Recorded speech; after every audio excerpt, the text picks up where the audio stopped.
God has had his hand over Formula One for a long time. This weekend, he took it away. Those are the words of Niki Lauda as he summed up the most tragic and deadliest weekend ever in Formula One history. For years, F1 had been relatively safe. There hadn't been a fatality in a Formula One car since May 1986, and no deaths at a Formula One event since 1982. But all of that changed at Imola. This is the horrifying story behind Formula One's worst weekend, the 1994 San Marino Grand Prix. Now, the season had started well for Michael Schumacher, who was leading the championship by 13 points for Benetton. The Benetton team was surprisingly fast, especially after Williams' dominance in 1993 when active suspension and traction control were banned. Ayrton Senna was convinced that Benetton was using traction control illegally. So far in 1994, Senna hadn't scored a single point for his Williams team, while Schumacher had won the first two races. Senna spun out of his home race in Brazil on lap 55 while chasing Schumacher, and was taken out at the first corner of the Pacific Grand Prix after being hit by Mika Häkkinen and Nicola Larini. The 1994 season also saw two new teams, Pacific Ilmor with experienced drivers and Simtek Ford with just 35 employees, pairing David Brabham with new Austrian talent Roland Ratzenberger. Now, the San Marino Grand Prix has always been a highlight for the paddock and fans. The days leading up to the race were joyful, with passionate Ferrari fans creating an atmosphere like no other around the track. There was excitement and the hope of a season-long battle between Michael and Ayrton. Things were less cheerful at Williams as they searched for solutions to their problems. At Senna's request, changes were made to the Williams car for the Imola weekend. The team had been testing in France to find where the issues were. Both Senna and his teammate Damon Hill felt the car was terrible to drive, despite Senna's 2 poles so far. For Imola, the nose was changed, the wings were moved up slightly, the wheelbase was modified, and changes were made to the cockpit at Senna's request. The steering column design was adjusted to Senna's preference, and an extension was welded onto the steering column to allow this change. Friday, April the 29th, 1994.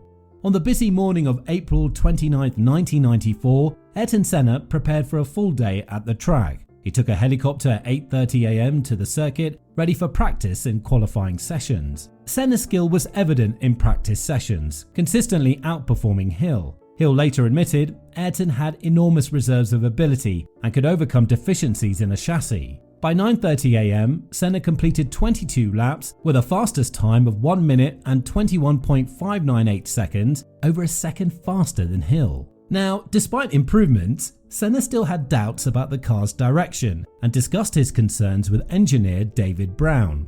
At 1 p.m, the first qualifying session began and Senna quickly took the lead. However, about 15 minutes in, Jordan driver Rubens Barrichello crashed at the Variante Bassa corner at 225 km per hour, launching into the air and hitting the top of the tyre barrier. Mouths in the crowd gaped. Everyone wondered the same question: was Rubens okay? The impact was so severe that many thought that he couldn't have survived. There were tense moments as he was pulled from the car, especially since the marshals flipped it over clumsily, risking further injury if he had suffered neck damage. Earlier in 1994, both Jean Alesi and JJ Leto had suffered neck and spine injuries during testing, so it was shocking to see the marshals handle Barrichello's car the way they did. Damon Hill voiced his concern, saying, "Barrichello could have sustained similar injuries. He should have been left as he was, or if there was a risk of fire, then at least the car should have been put down gently."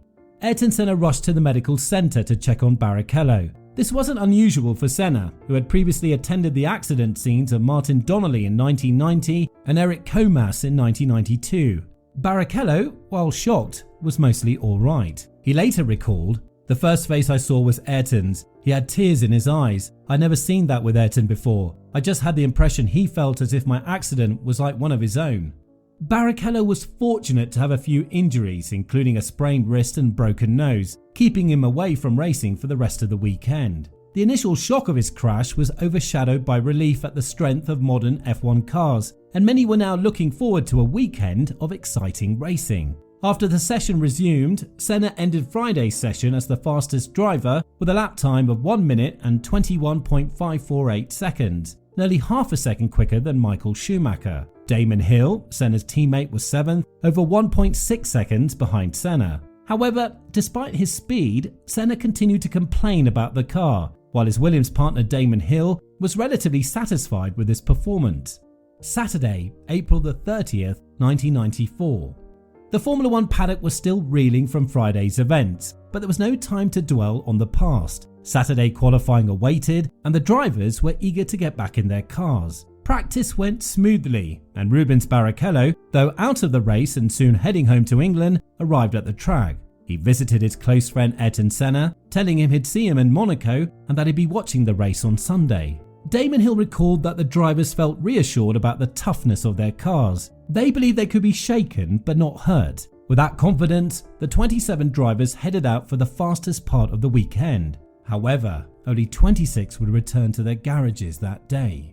A popular Austrian driver, Roland Ratzenberger, had a challenging start to his 1994 season with a small Simtech team. The rookie had seen success in other championships like Formula 3000 and the British Touring Car Championship, and he'd even won his class at Le Mans in 1993. But Formula One was proving tough. He had failed to qualify for the opening round, but somehow managed to get himself on the grid at the Pacific Grand Prix, finishing 11th. About 20 minutes into the San Marino qualifying session, Ratzenberger made a mistake, slightly damaging his front wing at the Acqua Minerali chicane.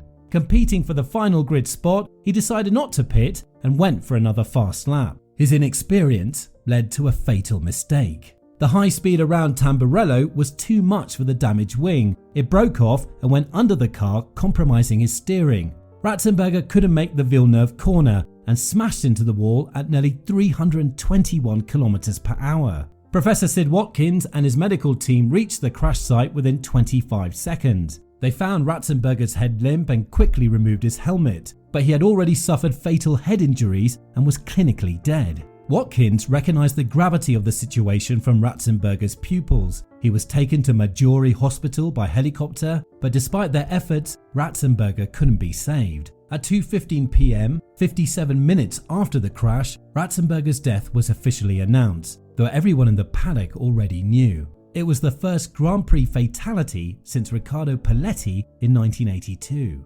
Perhaps most shocking of all, the FIA saw fit to resume the session just 25 minutes after Ratzenberger had been airlifted to the hospital and his car was cleared away. Williams and Benetton decided to not go back out, and despite the day's tragic events, Ayrton Senna secured his third pole of the season, setting the stage for a fierce battle with the trailblazing Michael Schumacher in Sunday's Grand Prix. Many drivers, however, were deeply affected by Ratzenberger's death, including JJ Leto, who had travelled to the circuit with Roland from Monaco. Senna too was visibly distressed. Frank Williams, concerned about Senna's emotional state, met with him later to discuss his race day prospects. Before qualifying restarted, Senna had visited the crash site. Although Ratzenberger had already been taken to the medical centre, Senna inspected the shattered Simtech car. It was Professor Sid Watkins who broke the news to Senna about Ratzenberger's death. Now, for those of you who know how the story ends, this next bit will be particularly heartbreaking. It has since come out that Professor Sid Watkins had actually tried to persuade Senna not to race the next day, saying, "What else do you need to do? You've been the world champion 3 times. You're obviously the quickest driver. Give it up and let's go fishing." Senna, though, replied, "Sid, there are certain things over which we have no control. I cannot quit. I have to go on." Already tense that weekend, Senna found himself in more trouble on Saturday with the FIA. He and Schumacher, who had qualified second, didn't show up for the press conference after qualifying. Although disciplinary measures were discussed, no real action was taken. Senna had also commanded a safety car to take him to the site of Ratzenberger's accident without the steward's permission, adding to his frustration. The Brazilian had been deeply unhappy with the entire situation. He was well and truly feeling the weight of the tragedy and the pressure of the race weekend. Now, the FIA made significant errors in interpreting the rules of an F1 event to suit their convenience regarding the declaration of Ratzenberger's death. Instead of declaring him dead at the track, they chose to pronounce him dead at the hospital. This decision was crucial because, according to F1 regulations, if a driver is declared dead at the track, the event should be cancelled immediately. By delaying the announcement until Ratzenberger reached the hospital, the FIA allowed the race weekend to continue, ultimately leading to the tragic events that followed. Sunday, May 1st, 1994. Now, the mood in the paddock on Sunday morning was one of deep unease. For the drivers, the engines roaring and the metallic clunking would have sounded just a little too loud, the insistence of their teams just a little too intrusive. Every driver was in a state of distress. They knew something would go wrong. And yet, despite this, the FIA mandated the race would go ahead, with all teams, including Ratzenberger's Simtech team, deciding to race in his honour. During Sunday warm-up, Ayrton Senna filmed an in-car lap with commentary for French broadcaster TF1. Alain Prost, who had retired partly because of Senna's arrival at Williams, was now working for the channel. Senna began his lap by saying, "A special hello to our dear friend Alain. We all miss you, Alain." The fierce rivalry between Senna and Prost had softened, and they had become friendlier since Prost's retirement. After the warm-up, Senna told his engineer not to change anything on the car, as he was pleased with its handling.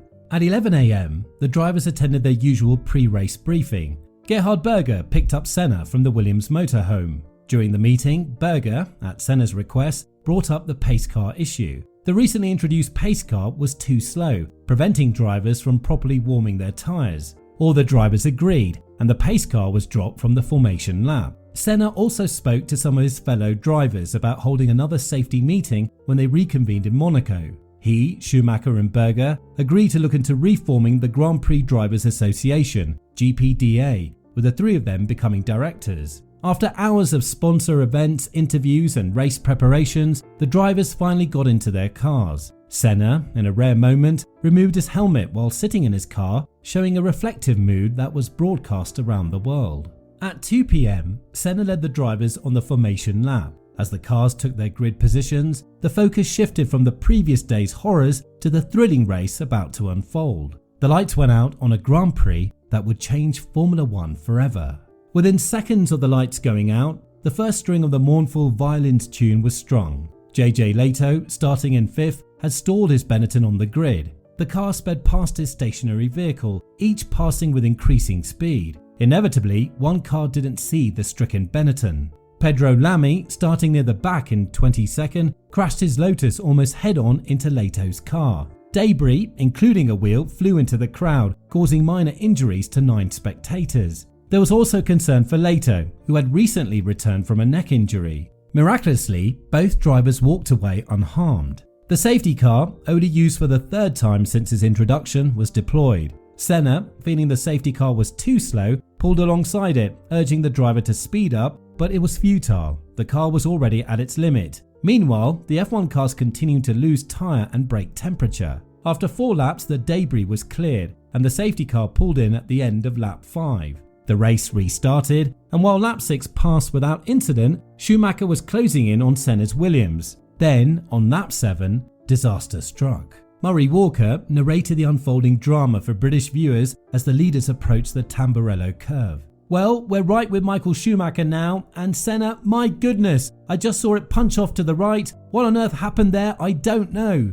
Senna's car veered off the track at 308 km per hour. He managed to brake, reducing his speed to 209 km per hour before hitting the concrete wall. Intrusive camera shots showed Senna motionless in his car. A minute later, Professor Sid Watkins arrived at the scene. Initially, the main concern was Senna's failure to score points for the third time that season. The race was red flagged immediately. Many believed it was the kind of crash a driver could walk away from, and if the suspension parts that hit his helmet had been slightly higher or lower, Senna likely would have walked back to the pits that day. Tragically, and most heartbreaking in hindsight, his extraordinary fitness was the only reason his death wasn't instant. A medical helicopter soon arrived, ready to transport Senna once stabilised. Back in the pits, a single engine roared. The Larousse team, likely distracted, had sent Eric Comas out. Speeding from the pits, Comas encountered the crash scene, narrowly avoiding the marshals and medics. He stopped, mirroring Senna's actions at Spa in 1992.